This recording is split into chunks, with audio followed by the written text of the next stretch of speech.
Thank you so much for joining us. This is All Angles. I'm Dion Jackson Miller. So it's budget debate season, folks, and the finance minister has opened the budget debate, and she joins us in studio for a special one-on-one for today's program. Minister, thank you so much for talking to us. Thank you for having me. And of course, on that note, I do have to mention Minister Fayval Williams is the first woman to hold that position in Jamaica.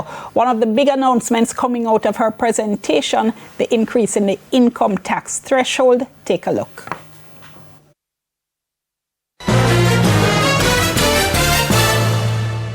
This government will increase the threshold to $2 million.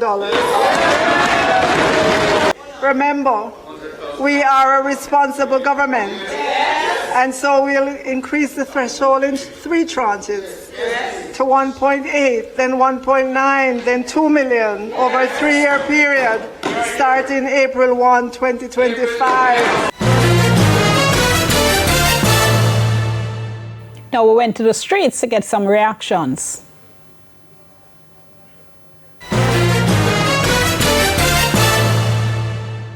I think it could be a bit more. I know that they're spread it into over 3 years. However, I think persons could do with a little bit more relief so that they can attend to their daily needs. I think it's a marginal increase. I think it's immaterial for some of us, but we're grateful nonetheless because, that little increase, just a little extra lunch money that we're grateful for. I think it's a step in the right direction, to be honest. Well, it's a good move, but I still would want it to be a little bit more. Because, individuals in the society, are not making a lot of money. The only persons making the money is the persons at the top. It's a start, a gateway, but I like it to be a little bit more. Probably like 3 million or so.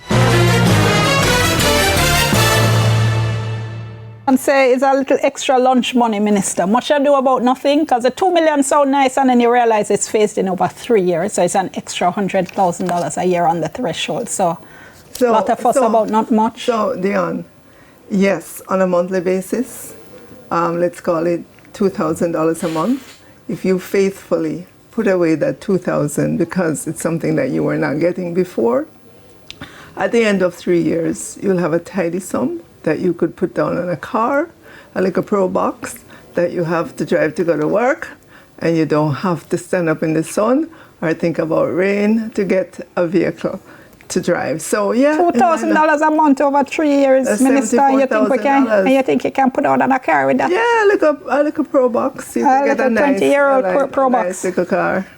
The point is, though, the issue with the increase in 2023, CAPRI, the Caribbean Policy Research Institute, and that was 2 years ago, had said that really and truly it needed to move to $2.2 million.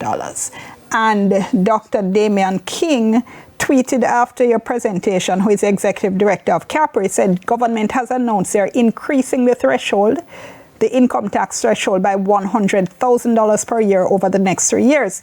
He said this arrests the erosion of the purchasing power of the threshold, but it's not an effective increase because that amount only keeps it in line with inflation.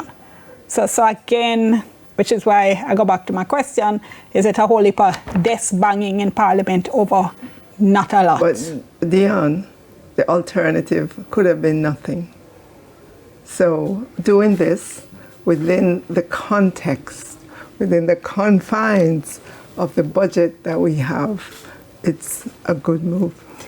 If your argument, though, is that the alternative is going to be nothing, that almost sounds like we're supplicants for everything that government does. No. Because I'm responding. It sounds like you're saying, boy, you need to be grateful for anything we give. That's not it at all. You are saying it's small, and I've given an example. If you faithfully put it away, because you say it's small, but you weren't getting it before, here's what you could do with it.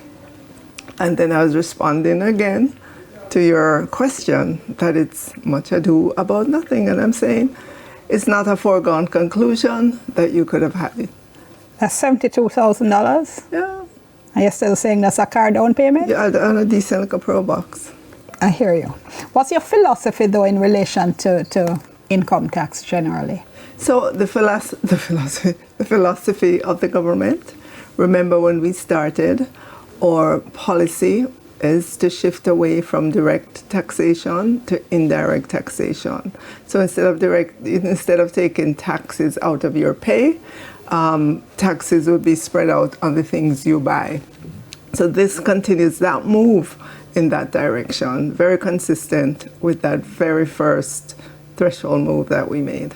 So quoting Damian King again, and I hope I don't wind up in one of his Twitter posts tomorrow, but quoting Damian King again in 2023, he said income tax is an unfair tax paid by those who have formal sector jobs but not by those who don't. So part of the motivation behind their proposal, as I said 2 years ago for a 2.2 million threshold, was to eliminate the unfairness in what is fundamentally an unfair tax. You agree with That's him? why we're moving. That's why we'd love to move all the way to direct taxation. So you agree with him you it's have an a choice. unfair tax, fundamentally? I don't know that I go that far, but I know that our policy is to reduce taxation on incomes. The whole issue of the erosion of the purchasing power, though, of whatever savings you make.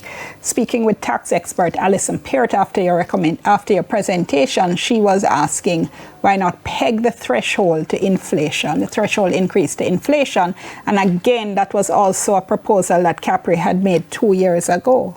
Okay, so what that, we've seen inflation well contained over, I'd say, the last 5-6 years since we moved to inflation targeting. It was not always this way. And so there was a fear of pegging things to inflation because, when inflation does this, what do? You still have to go with it, right? That may be considered down the road as we get more experience with our inflation targeting, as we develop the sense that yes, it can be within this 4-6% range, then I think it could be considered. So it sounds though as if you're not entirely confident in the inflation targeting and how... No, never said that. Our experience with it is new, very new in terms of our independent history. And the more data points you have, the more confidence you will gain in terms of that policy. So far, it's been good. It's worked the way we think it should. I think there's been one point at which it was outside of the range, and it had to do with exogenous factors. And in short order, it was brought back into the range. So our experience thus far has been good, but like I said, over a longer time, we'll have even greater confidence in that and to be able to peg things to it. What would it take to make you feel comfortable enough to talk about pegging it to inflation? More years, a few more years of inflation targeting. 3, 4, 5? Okay, 3. 3? Yeah. 3 years of consistently hitting the targets. Yes, within the band. And then you would say we'd be able to talk about that. Mm-hmm. Okay. I want to ask you a little bit about an issue that your predecessor had dealt with. We know it's now with the law enforcement authorities, which is the SSL issue. But then, of course, you have the regulatory aspect of it that people are still very concerned about. Is that something that's now on your desk? And for people who may have been asleep for the past couple of years, talking, of course, about the major fraud at SSL that led to over 200 investors losing money, including superstar Usain Bolt. Is that something, in terms of the regulatory aspect of it, that's a priority for you? It's something that I keep track of and to ensure that I'm current. But as you said, it is with law enforcement. And so I, like everybody else, I just have to wait for that process to play out. There are two things going on simultaneously, as you know, with regards to the company itself. It is in the courts under court-directed wind-up, so that's one thing that's happening. And then you have the DPP, who recently indicated that she was ready to go to court to prosecute persons that are alleged to have been involved in this fraud. So we just have to wait for those processes to play out. Which is why I'm not focusing on the investigation per se, but on the regulation aspect of it, because a lot of people have lost confidence in the regulators following news that there were all these red flags at SSL over the years and they were allowed to continue. And that must be of concern for you as finance minister in terms of whether people still feel comfortable bringing their money to Jamaica.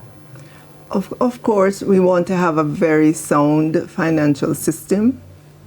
You would have seen shortly after that, the prior finance minister announced a new direction in terms of a regulatory approach, which is in effect right now, not in law, but in practice, where you have the Bank of Jamaica and the FSC coming together to perform the regulatory function.